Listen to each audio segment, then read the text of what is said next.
He never thought it would happen in a courtroom. The woman he wanted a divorce is now standing before him, 7 months pregnant and carrying his child. The rain fell like broken glass against the black marble steps of the Kong Group headquarters. Security lights cut through the night, reflecting off wet pavement and polished shoes as guards moved into position. Inside the building, 40 floors above Seoul, Kong Jun-suk stood by the window, his back straight, his jaw tight, his hands buried in the pockets of a perfectly tailored suit. He did not turn around when the door opened. He already knew why she was here. "Say it quickly," he said, voice calm, cold final. "I don't have time." The woman standing behind him inhaled sharply. 7 months had changed her body, but not her spine, not her eyes, not the quiet strength that once made him fall in love, and later made him decide she was too dangerous to keep. "I want a divorce," she said. The words hit the room harder than gunfire. Kong Jun-suk finally turned. For a brief second, something cracked behind his dark eyes. Something human, something buried. Then it disappeared. Yara Williams stood under the harsh ceiling lights, rainwater still clinging to her coat, her curls pulled back tightly, her face pale but unflinching. Her black American accent softened the Korean words, but she spoke them clearly, carefully, like every syllable cost her something. She had once been the only woman allowed into his penthouse without an escort. Now she stood like a stranger. "You flew across the world," Jun-suk said, his tone almost bored. "To tell me this?" "Yes." He laughed quietly. Not humor, disbelief. "Then you're wasting my time." She swallowed. Her hand drifted unconsciously to her stomach before she could stop herself. He saw it. His eyes narrowed. "Leave," he said. The guard shifted closer. Yara's heart slammed against her ribs. She had rehearsed this moment 1,000 times. In airports, hotel rooms, sleepless nights where the baby kicked, as if reminding her why she was here. She took a step forward. "I'm pregnant." Silence. Not even the rain dared to interrupt. Jun-suk froze.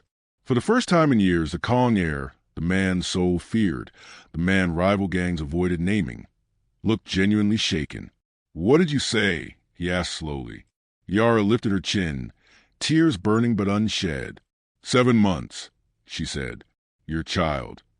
The world shifted. Outside, thunder rolled. Inside, Kong Jun-suk stared at her like she had just aimed a gun at his heart. "You're lying," he said. "I'm not." "You would have told me." "You set men to follow me," she shot back. "You cut off my access. You erased me."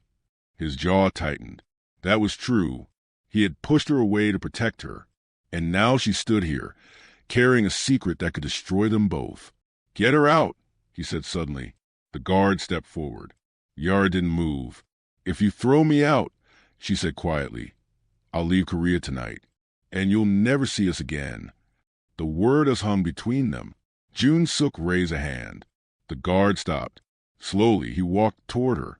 Each step echoed. Dangerous. Measured. He stopped inches away. "You think," he said softly, "you can walk into my world with child and make demands?" Yara met his gaze. "I'm not asking," she said. "I'm warning you." Something dark stirred in his eyes. "You have no idea what you're doing." "I do," she whispered. "I lived it. I survived it. And I won't raise my child in it." His fingers twitched at his side. Once, those hands had held her face like she was something precious. Now they looked like weapons. "You were supposed to stay away," he said. "You were supposed to love me," she replied. The words cut deeper than any blade. For a moment, neither spoke. Then Jun-suk turned away. "You should have never come back," he said. "Especially now." Yara's chest tightened. "Then why are your men still watching my hotel?" she asked. He froze. Slowly, he looked back at her. "What hotel?" Her breath hitched. The realization struck them both at the same time. This wasn't just about them anymore. Someone else knew, and whoever it was had decided she was a target. The lights flickered. A sharp crack echoed from outside. Glass shattered behind them. Jun-suk moved instantly, grabbing Yara and pulling her down as a bullet tore through the window. Alarms blared. Guards shouted. Jun-suk shielded her body with his own, his voice low and lethal in her ear. Don't move, he said. Her hands trembled against her stomach. Jun-suk. His eyes burned as he looked down at her. They know about the baby, he said. And in that moment, as footsteps thundered closer and blood stained the marble floor, Kang Jun-suk made a decision that would change everything. He would not let her leave.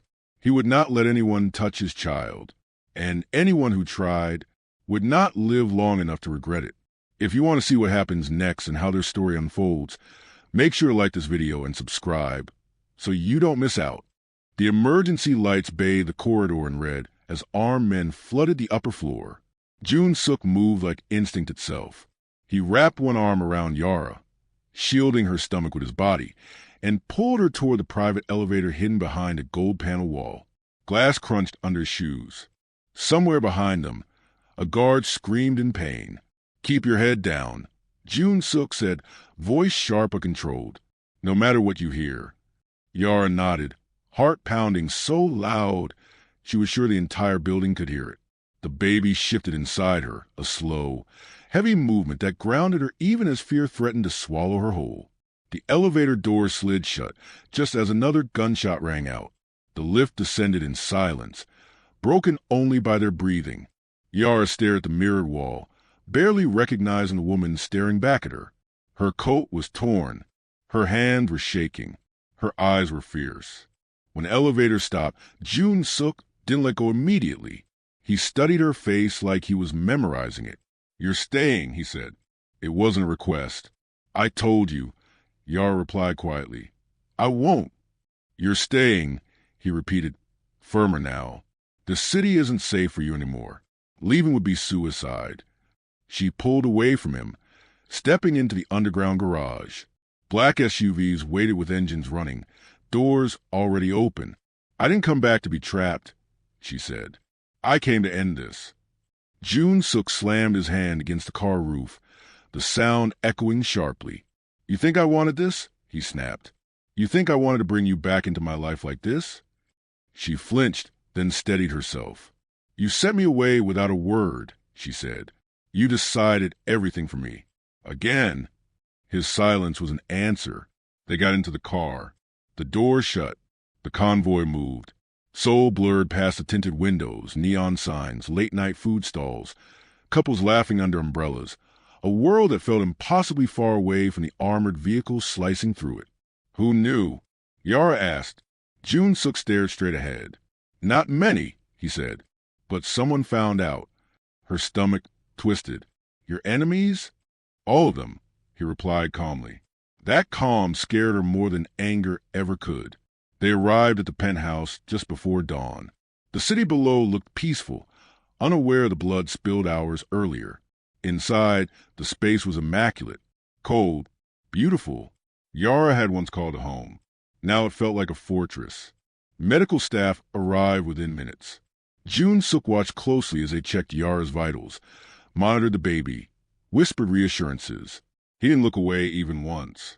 She's stable, the doctor said, but stress is dangerous at this stage. Jun-suk nodded. When they were finally alone, Yara sank onto the couch, exhaustion crashing over her. So, she said softly, what happens now? Jun-suk stood across from her, arms crossed, eyes unreadable. You stay here, he said. You don't leave. You don't go anywhere alone. And the divorce? She asked. A flicker of something crossed his face. That's not happening, he said. She laughed weakly. You don't get to decide that anymore.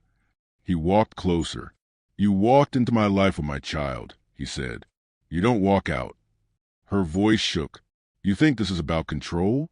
This is about safety, about the baby.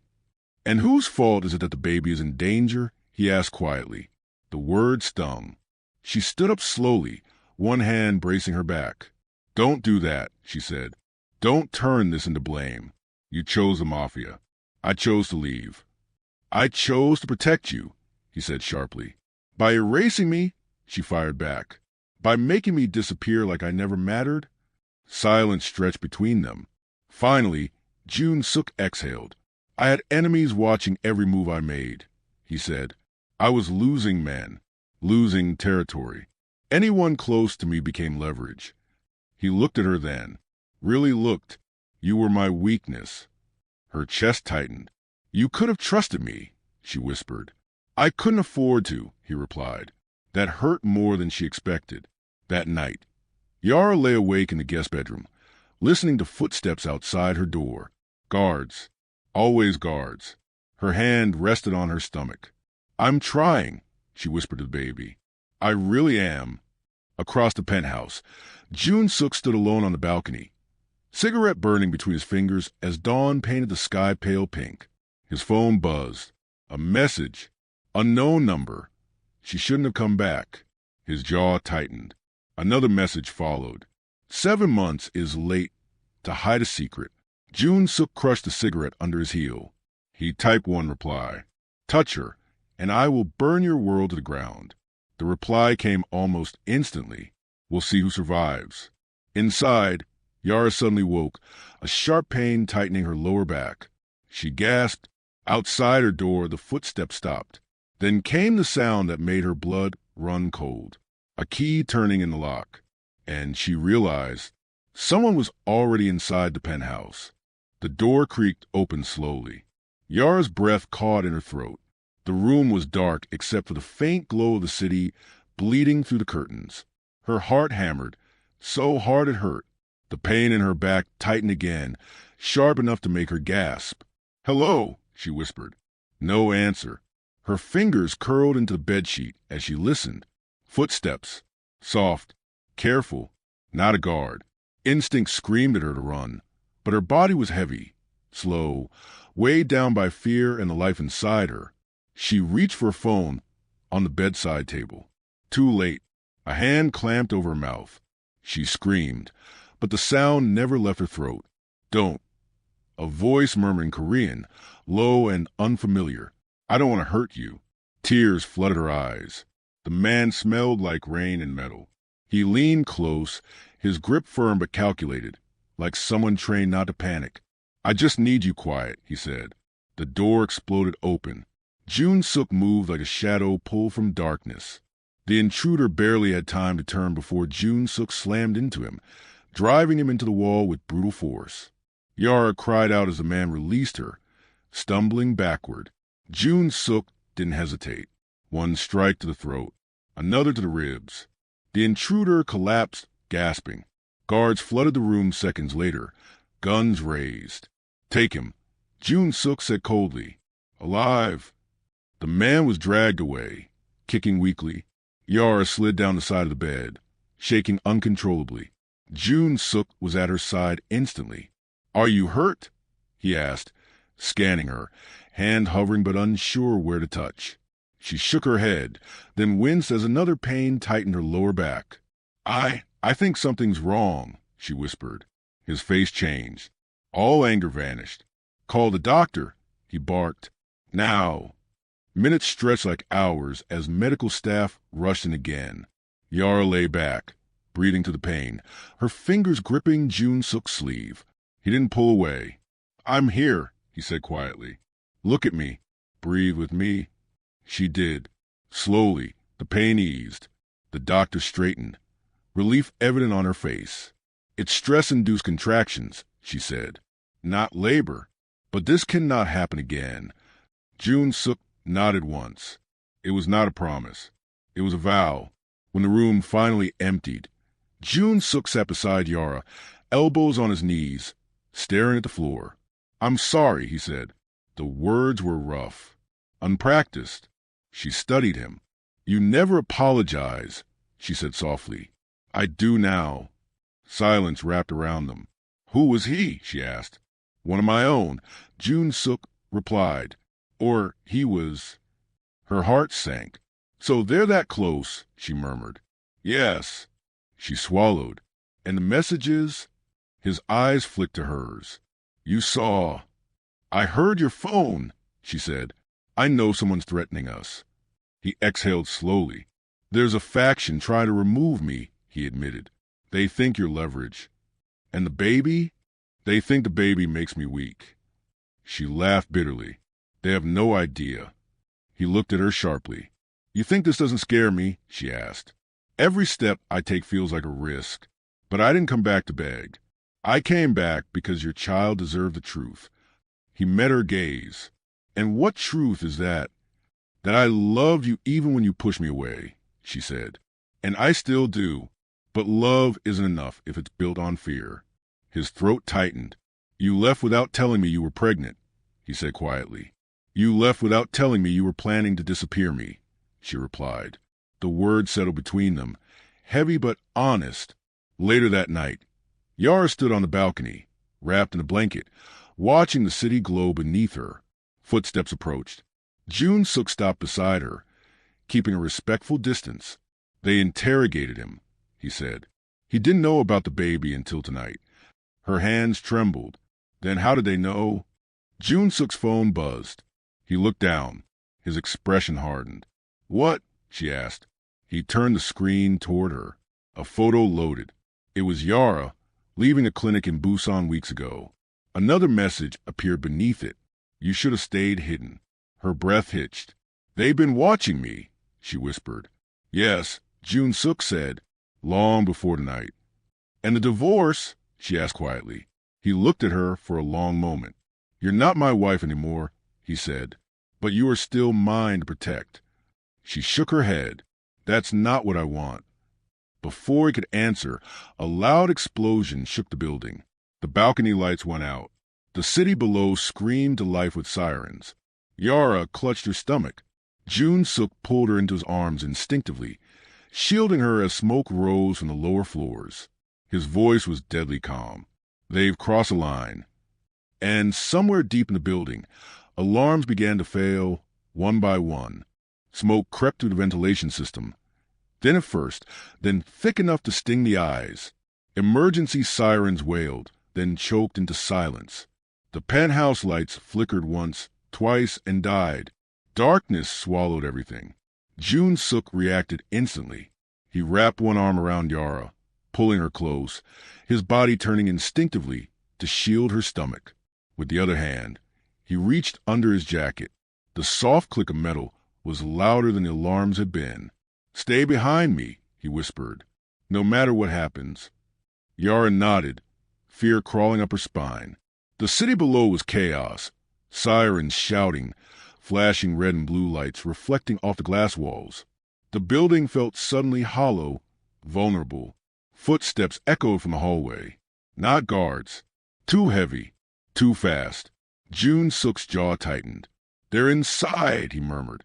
The penthouse doors burst open.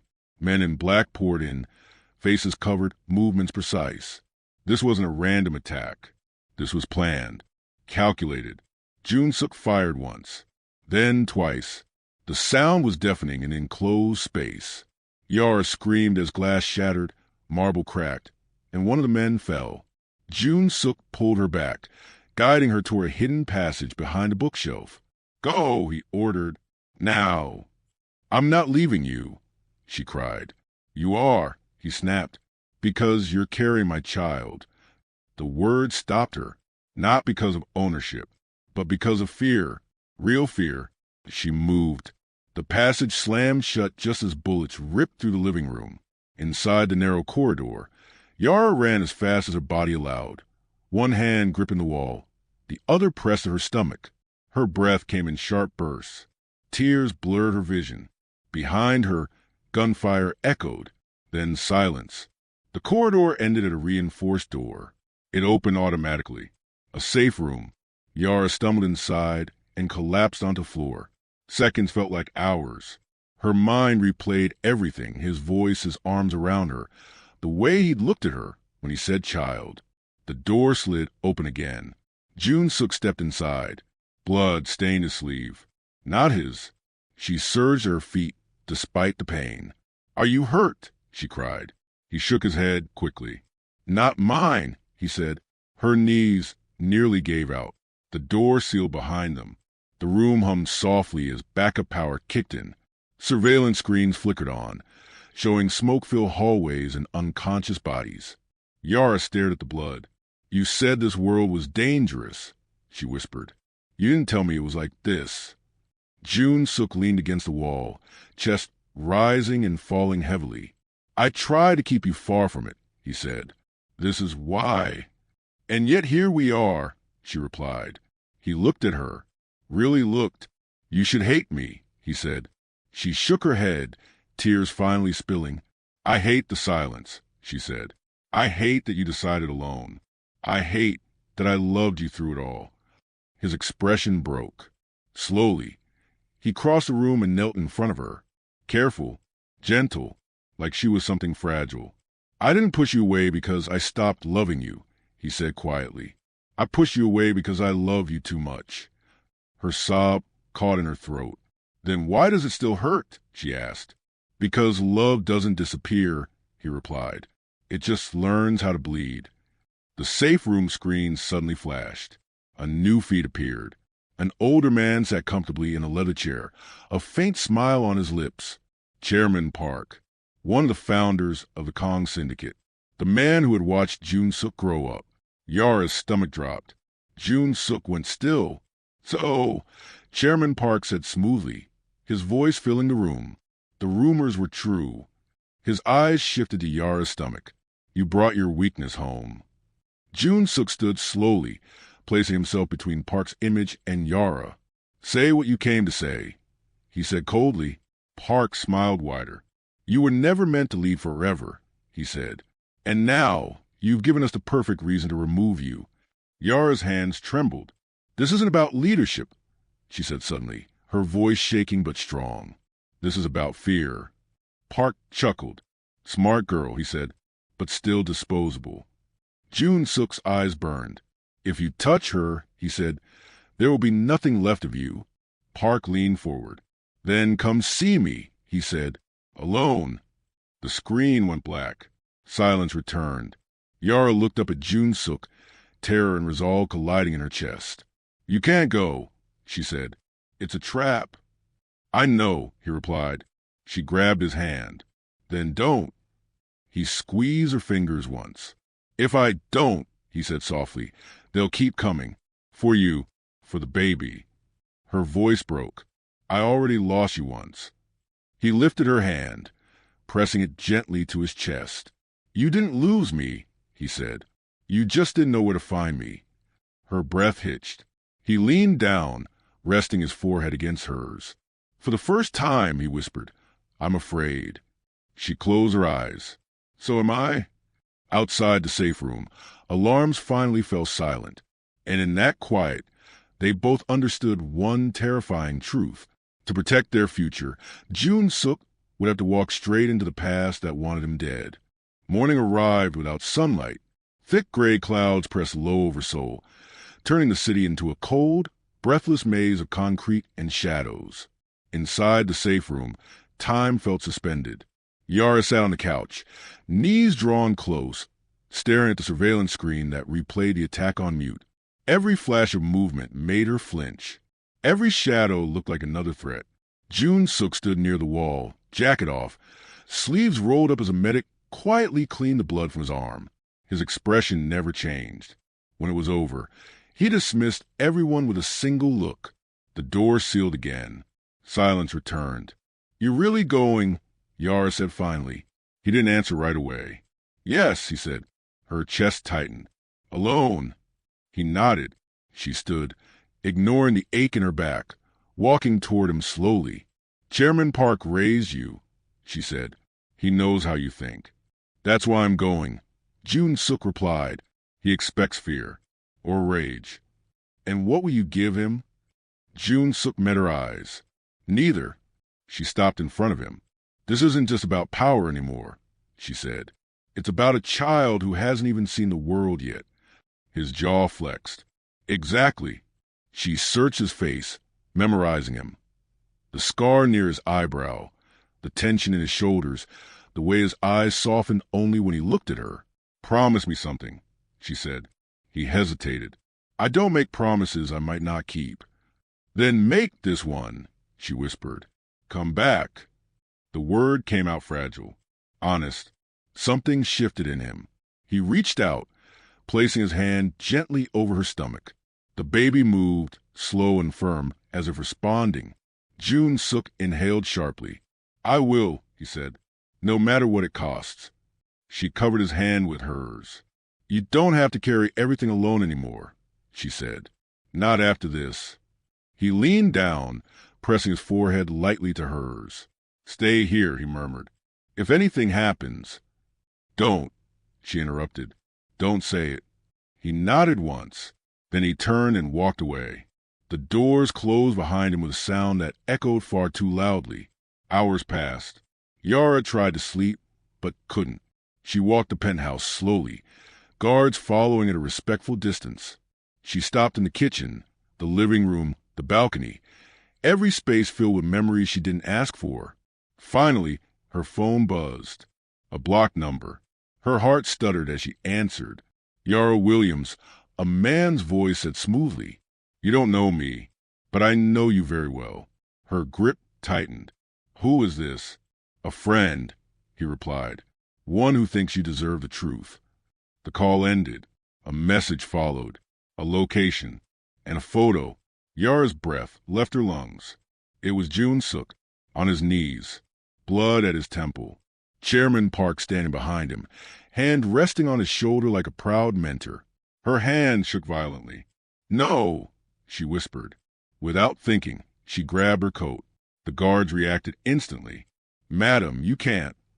He's in danger, she said fiercely. And so am I if you stop me. They exchanged looks. Then one of them nodded. The car moved fast through the city, rain streaking the windows as Seoul blurred into gray lines. Yara pressed her palm to her stomach, breathing through the fear. At the abandoned Hannock compound, silence ruled. She stepped inside. The air smelled old, damp, heavy with history. Yara, Chairman Park's voice echoed. You came. She followed the sound. In the center courtyard, June Suk knelt exactly like in the photo, alive, breathing, eyes lifted sharply the moment he saw her. No, he said. You shouldn't be here. She walked toward him anyway. You wanted leverage, she said, her voice shaking but strong. Here I am. Park smiled. Brave, he said. Or foolish. June Suk strained against a man holding him. Touch her, he warned, and you die? Park laughed softly. You always did think you were untouchable, he said. But look at you now. Yara stood directly in front of June Suk. You taught him loyalty, she said to Park. But you forgot something. Park raised an eyebrow. What's that? You taught him love, she said. And that's the one thing you can't control. Silence fell. Then sirens. Not police. Something heavier. Park's smile faded. June Suk's eyes widened. What did you do? He asked her urgently. She looked back at him. I stopped running, she said. Outside the compound walls, engines roared to life. And for the first time, Chairman Park realized he was no longer the one holding all the power. The engines outside didn't stop. They multiplied. Low, heavy, controlled. Chairman Park's men shifted uneasily, hands tightening on their weapons. This was not the sound of police sirens rushing in chaotic waves. This was organized, deliberate. June Suk knew that sound. He lifted his head slowly, eyes locking with Yara's. What did you do? He asked again, softer now.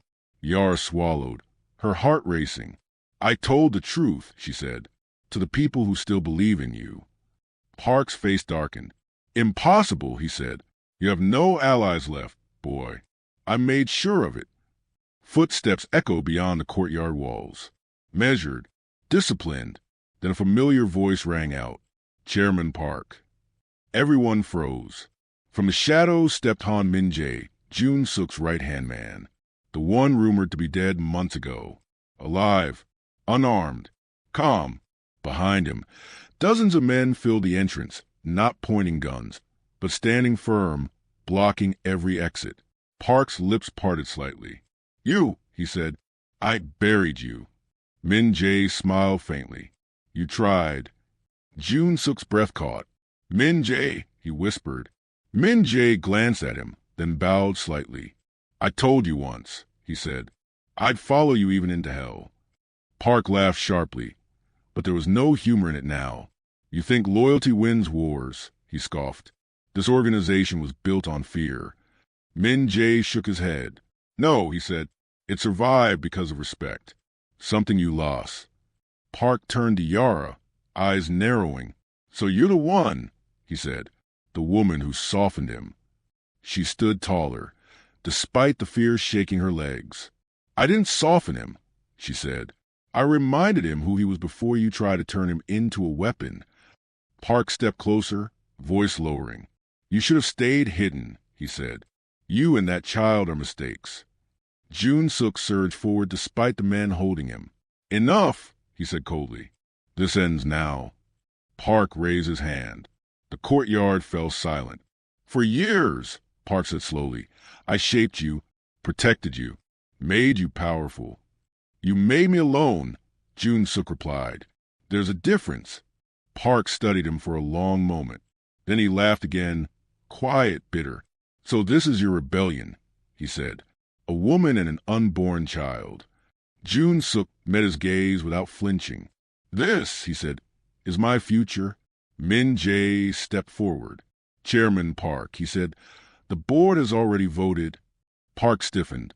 You don't have the authority. You lost it, Min-jae interrupted. The moment you ordered an attack on the Kong-heirs family. Family, the word echoed. Yara's hand went instinctively to her stomach. Park looked around, at the men who would no longer meet his eyes, at the exits now blocked, at Jun-suk, no longer kneeling, no longer alone. You planned this, Park said quietly. Jun-suk shook his head. No, he replied. You did. The moment you taught me how power really works. Silence stretched. Then Park straightened his jacket. A king who chooses love, he said, will always be weak. Jun-suk stepped forward, placing himself fully in front of Yara. Then I'll rule differently.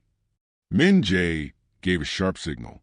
Park was escorted away without resistance. No shouting, no struggle, just the quiet end of an era. As the courtyard emptied, Yara's knees finally gave out. Jun-suk caught her instantly. You came, he said hoarsely.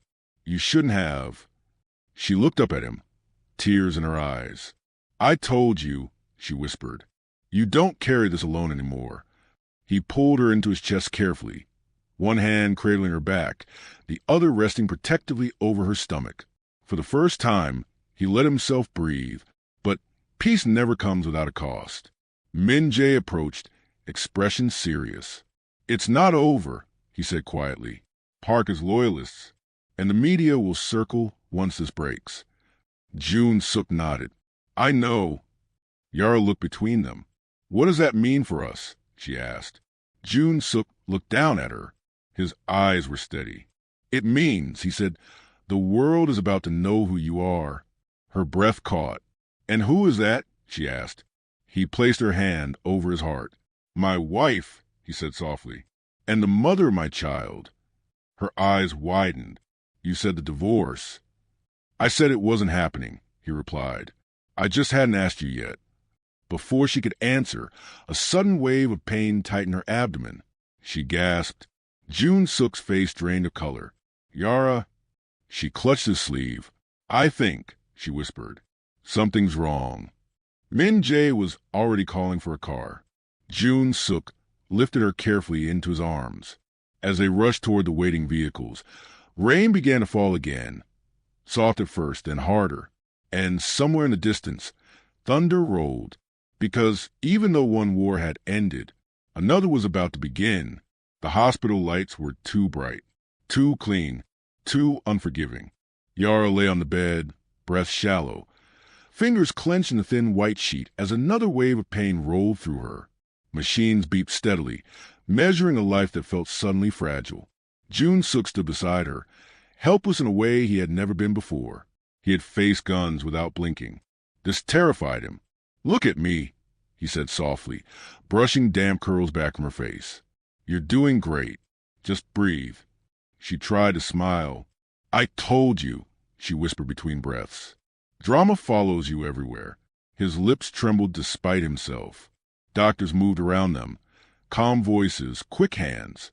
Curtains were drawn. Time blurred. She's under severe stress, one doctor said, but the baby's heart rate is strong. We need to stabilize her. June Suk nodded, absorbing every word like law. I'm right here, he murmured to Yara. I'm not going anywhere. Her eyes fluttered open. Don't lie to me, she said weakly. You always disappear when things get hard. The words hurt because they were true. He leaned down, forehead resting against hers. Not this time, he said. I swear. Hours passed before the pain finally eased. When the doctor returned, her expression was gentler. She needs rest, she said. No stress. No surprises. June Suk almost laughed at that. I'll make sure of it, he said quietly. Later, when the room finally emptied, night had fallen again. Seoul glittered beyond the window like nothing had happened. Yara slept. June Suk sat beside her, holding her hand carefully, like he was afraid she might vanish if he let go. His phone buzzed. Once. Twice. Min Jae. June Suk answered silently and stepped into the hallway. They're moving, Min Jae said. Park's loyalists are leaking information. The press will know about Yara by morning. June Suk's jaw tightened. Let them, he said. I won't hide her again. There's more, Min Jae added. An American name keeps coming up. Someone from her past. June Suk went still. What kind of someone? Min Jae hesitated. Someone who claims a child isn't yours. The words hit harder than any bullet ever had. June Suk closed his eyes slowly. Find him, he said, quietly. He ended the call and leaned against the wall, breathing to the sudden storm inside his chest. When he returned to the room, Yara was awake. She was watching him. You heard something, she said. He didn't lie. Yes. Her hand tightened around his. About me, she asked. About the baby, he replied carefully. Silence stretched. Then Yara looked away. There's something I should have told you earlier, she said. His heart slowed. Say it. She swallowed. When I left Korea, I didn't go straight home, she said. I was scared. I didn't know I was pregnant yet. He listened without interrupting. There was someone, she continued. A friend. Nothing serious. Nothing lasting. His chest tightened. And when you found out? He asked. I knew, she said immediately. From the moment I saw the test. This baby is yours. I never doubted it. He searched her face. No fear. No hesitation. Just honesty. I trust you, he said finally. Tears slid down her cheeks. Why? She whispered. After everything? Because, he said softly, you came back knowing it could kill you. She laughed weakly. That was stupid. That was love, he corrected. She squeezed his hand. Then don't let destroy us. He leaned down and kissed her forehead gently. I won't. Outside the hospital, cameras were already gathering. Inside, June Suk made another decision. This time, he wouldn't fight in the shadows. If the world wanted a story, he would give them the truth and protect his family in the open. But somewhere far away, a man stared at a screen showing Yara's hospital room. He smiled slowly. 7 months, he murmured. Perfect timing. And for the first time, the threat didn't come from the Mafia. It came from the past Yara thought she had buried forever. Morning came with chaos. Cameras crowded the hospital gates. Reporters shouted questions in Korean, English, and languages Yara couldn't even recognize. Screens inside the room replayed headlines she hadn't agreed to be part of. Kong Air's secret wife? Mafia boss and pregnant American woman power, bloodline and betrayal. Yara turned her face away. I didn't want this, she whispered. June Suk stood by the window, his posture calm, his presence immovable. Guards lined the hallway outside, like a living wall. I know, he said, but once you're visible, hiding only makes you weaker. She looked at him. You're talking like a king again. He met her gaze. I'm talking like a father. That word still felt unreal. Before she could respond, the door opened. Min Jae stepped inside, expression tight. He's here, he said. Yara's heart dropped. Who? She asked, already knowing. Min Jae looked at her carefully. Marcus Reed. The name hit her like ice water. Her fingers clenched the blanket. I told you about him, she said quietly to June Suk. He was nothing. He doesn't see it that way, Min Jae replied. He's giving interviews, claiming the child is his. Jun Suk's jaw hardened. Is he in Korea? Yes. Silence filled the room. Then Yara laughed, soft, hollow. I knew this would come, she said. I just hoped it wouldn't be now. Jun Suk walked to her bedside. Tell me everything, he said. Not as my past, as my future. She took a breath. Marcus was lonely, she said. Like me, he helped when I first left. That's all. I left before I even knew I was pregnant. She looked up at Jun Suk. He wants relevance, she said. And money. Jun Suk nodded. Then he chose the wrong family. That afternoon, the hospital held a press briefing. No questions allowed. Jun Suk stood at the podium, dressed in black, expression calm but lethal. Min Jae stood behind him. Lawyers flanked both sides. And then Yara appeared. The room gasped. She walked slowly, one hand resting protectively on her stomach, her other hand slipping naturally into Jun Suk's. Not forced, not staged. Real. This is Yara Kong. Jun Suk said clearly, my wife and the mother of my child. Cameras exploded with flashes. I will not comment on rumors, he continued, but I will protect my family by any means necessary. Any attack on them is an attack on me. He paused, and I never lose wars. The broadcast ended. That night, Yara sat quietly in the penthouse again, the city calmer than before. Jun Suk knelt in front of her, holding official documents. There's one way to end this cleanly, he said. A paternity test. Public. Final. She nodded. I'm not afraid, she said. I know the truth. He took her hands. So do I. Across the city, Marcus Reed watched the announcement with a tight smile. She thinks she's won, he muttered. He picked up his phone and sent one message. Phase 2. Back at the penthouse, Yara suddenly felt a chill she couldn't explain. Jun Suk looked up sharply. What is it? She shook her head. I don't know, she said. I just feel like someone's running out of patience. Outside, the city lights flickered, and somewhere in the dark, a desperate man decided if he couldn't claim the child, he would destroy the family instead. The rain returned that night. Not loud, not dramatic, just enough to blur the city into streaks of light and shadow. Yara sat on the edge of the bed, unable to sleep, one hand resting over her stomach as if she could physically shield the baby from everything circling them. The penthouse was quiet, but it wasn't peaceful.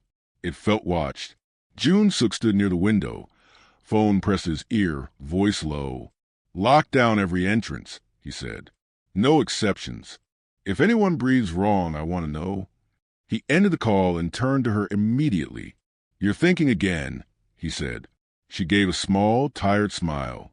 I never stopped. He crossed the room and sat beside her, close enough that she could feel his warmth. Marcus won't win, he said.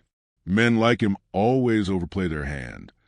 Men like you said that about Chairman Park once, she replied softly. He didn't argue. That's why this ends differently, he said. Because I won't underestimate him. A sudden boom echoed outside. Not an explosion. Thunder. But Yara still flinched. Jun Suk's phone buzzed again. Min Jae. He answered. Yes. A pause. His expression changed. Where? He asked. Another pause. I'm coming. He ended the call. Yara's heart raced. What is it? Marcus filed an emergency injunction. Jun Suk said. He's trying to block the paternity test. Claims emotional distress. Claims coercion. She scoffed weakly. He's scared. He's desperate. Jun Suk corrected. That's worse. The next day, the courtroom was packed. Media everywhere. Yara sat beside Jun Suk, her posture straight, her face calm despite the storm inside her. Marcus Reed sat across the room, dressed well, confidence stretched thin over something ugly. He smiled when their eyes met. She looked away. The judge spoke. Arguments were made. Lawyers stood and sat. Words like rights, claims, timelines filled the air. Then Marcus stood. I loved her, he said loudly. I supported her when she was abandoned, and now I'm being erased by a powerful man who thinks money can rewrite truth. Murmurs filled the room. Yara's hands trembled. June-Suk leaned close. "Look at me," he whispered. "Not him." She did, and steadied. When it was her turn, Yara stood slowly. The room fell silent. "I didn't come here for drama," she said. "I came for clarity." She looked directly at Marcus. "You helped me when I was lost," she said, "and I was grateful, but you were never the father of my child." Marcus laughed. "You expect him to believe you over me?" "Yes," she said simply, "because I'm telling the truth." The judge nodded. "The court orders a paternity test," he said. Immediately, Marcus's smile cracked. The results came faster than anyone expected. Too fast for Marcus to prepare. They were handed to the judge, then to the lawyers, then to June-Suk. He didn't look at them right away. He looked at Yara. She nodded once. He opened the file. Silence. Then, probability of paternity, 99.99%. The room erupted. Marcus stood abruptly. "No," he said. "That's not possible." The judge's voice cut through the noise. "Mr. Reed, sit down." Marcus didn't. He turned toward Yara, eyes wild now. "You ruined me," he hissed. June-Suk stood instantly, stepping between them. "Careful," he said quietly. "This is your last warning." Security moved in. Marcus was escorted out. Shouting accusations had dissolved into nothing. When the doors closed, Yara's knees nearly gave out. June-Suk caught her. "It's over," he whispered. "He's finished." She pressed her face into his chest. "I'm so tired," she said. "I know," he replied. "Just a little longer." Outside the courtroom, headlines shifted. Lies exposed Kong Air confirmed father American claim dismissed. But as they left the building, Min Jae approached quickly. "Sir," he said under his breath. Marcus disappeared. He didn't go back to his hotel. June-Suk's eyes darkened. Find him. That night, Yara woke suddenly, breath shallow. The room felt wrong. Too quiet. She sat up slowly. "June-Suk?" she whispered. No answer. Her phone buzzed. One message. Unknown number. "If I can't have the truth, neither can you." Her heart slammed violently. At the same moment, far across the city, June-Suk stood frozen in front of a burning warehouse. Realizing too late that Marcus Reed hadn't been running from the truth, he had been running toward revenge. The sun rose over Seoul in muted gold, cutting through the mist and rain-soaked streets. For once, the city felt quiet, not chaotic, not dangerous, but still alive, holding its secrets in shadows. Inside the penthouse, Yara lay on the couch, one hand resting over her swollen stomach. The baby kicked softly, a rhythmic reminder that life, fragile and powerful, moved forward no matter what storms raged outside. June-Suk sat beside her, arm draped around her shoulders, his presence steady and unshakable. The weight of the past weeks pressed on him. But for the first time, it didn't feel crushing. It felt deserved. Min Jae entered quietly, holding a file. "Marcus Reed has been captured," he said. "He won't be a problem anymore. International authorities took him in this morning." Yara exhaled, relief washing over her. "Finally," she whispered. June-Suk pressed a kiss to her temple. "Finally," he echoed. For the first time, they allowed themselves to breathe together. The world could still be chaotic, dangerous, but inside these walls, they had carved a space that was theirs. Safe, intimate, real. Days passed. The media frenzy faded, replaced by curiosity and gossip, but the Kong name stood strong. June-Suk returned to the boardroom with renewed authority, not as a tyrant, not as a shadowy figure, but as a man with a family to protect, a legacy to build. One evening, Yara walked out onto the balcony, the city glittering below. June-Suk joined her, his hand finding hers instinctively. "You know," she said softly, "I never thought I'd be able to say this." He raised an eyebrow. "I feel safe, not just because you protect me, but because I trust you, and we're together. Finally." He smiled, pulling her close. "We earned this," he said. And now, we protect what's ours together. Months later, the baby arrived. Healthy, strong, a little boy with Yara's eyes and June-Sook's stubborn spirit. The penthouse was filled with laughter for the first time, echoing through halls that had once only known tension and fear. June-Sook held their son for the first time, staring down at the tiny face, feeling a bond that was deeper than power, money, or vengeance. Yara rested her head against his shoulder, tears of joy sliding silently down her cheeks. "We made it," she whispered. "We did," he said, voice rough with emotion. "And nothing can touch us now." Outside, soul pulsed with life. Inside, a family, unexpected, imperfect, unstoppable, had found their peace. June-Sook looked down at Yara and then at their son. No more secrets. No more running. This is ours. Our story begins here. And for the first time in years, the world felt still, safe, and full of possibility. The camera of life would keep rolling, but for them, this was a happy end they fought for. Blood, fear, and all. Love had survived, and now it would endure. The end.